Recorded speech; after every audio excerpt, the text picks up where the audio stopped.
but it was basically cow intestines, kind of in a stew, and it smelled delicious when I smelled it, and I was excited to have lunch. But then when they poured it on the plate, it was just the side of it. And then when they explained to me what it was, it was tough to eat.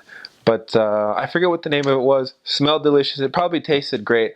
I just it was the one thing that I declined. It was just hard for me, and just mentally I couldn't do it. But so I guess just the cow intestines, the cow stomach in a stew.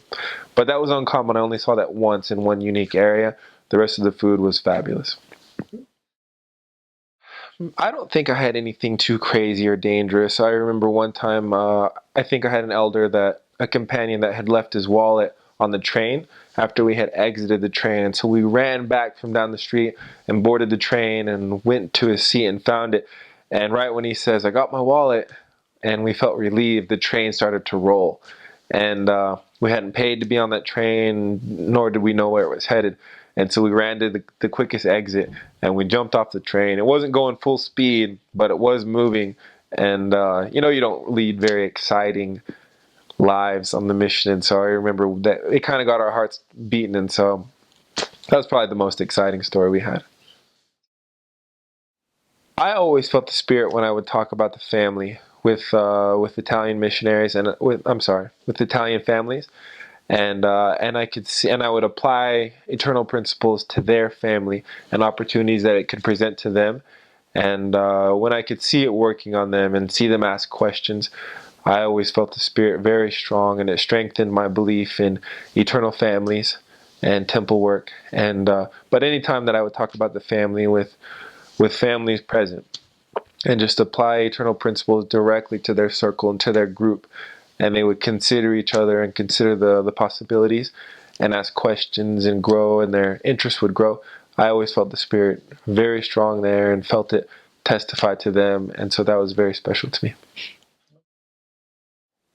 That you need to be patient. That a lot of times I think you hope for and expect to see things kind of quick or based on the amount of effort that you put in. But my mission definitely taught me patience and taught me to accept that you don't always understand things the way that they are, and just to be okay with that. So I just say patience and more than anything. Like the mission for me really developed my conversational and people skills more than anything. I just feel like it brought them through the roof because I was always trying to, in a respectful way, kind of trying to outwit people into just letting us sit down with them. Because once we got a chance to sit down with them and speak to them, we could always relate our message and always key in on something that interested them. It was just the we just had to get them to give us a few minutes, and and so I got quite good at that, at just finding something that they would listen to. And so yeah, I really learned how to negotiate, if you will, and talk to people and just relate to people. And so I'd say it really helped my social skills, and so I'm thankful for that. We had pretty good weather in Italy. It didn't get terribly cold, just a lot of rain in the winter, and it would get quite hot in the summer. But I don't know, some really bad rain, and but I think generally the weather is pretty decent in Italy. Just you're always out in it, but nothing too extreme. It never froze, and got hot, but I think there are hotter regions, so I don't know. Weather's pretty good, I think. In hindsight, I really only remember the good things, but and it was all good in hindsight. It really was. But I think one of the hardest things for me was just to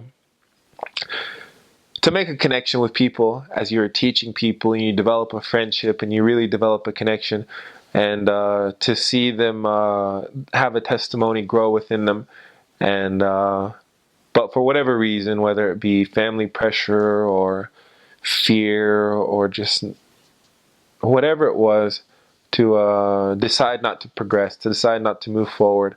And but they were still, those were still wonderful because uh, I feel like in time that those type of people that weren't ready when I was there that they will be ready eventually.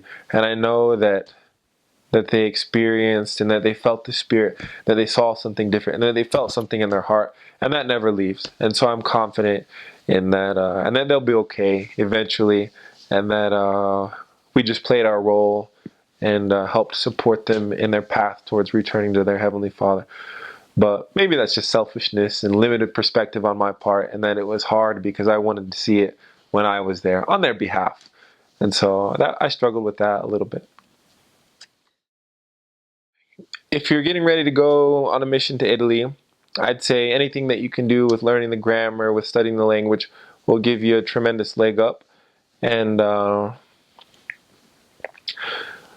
then just sharing the gospel with anybody, doing missionary work will help you. And because it wasn't so much Italian or Italians, I feel that made it tough. But I feel like you kind of have to find yourself and learn how you're going to respond in certain situations to missionary questions, and nobody can teach you that. You kind of have to learn that on your own. So just sharing the gospel and going out with the missionaries and going through the process of what an investigator goes through when they're learning from a missionary. I think that would be the best preparation you can make. Just be social. Just go out and meet people and expand. And yeah, it can be a little bit tough adjusting right when you get back off the mission. But just take the same principles that you applied on your mission, and don't lay them to rest, but just apply them in your future life as you go. And I think that's probably the best advice that I could give.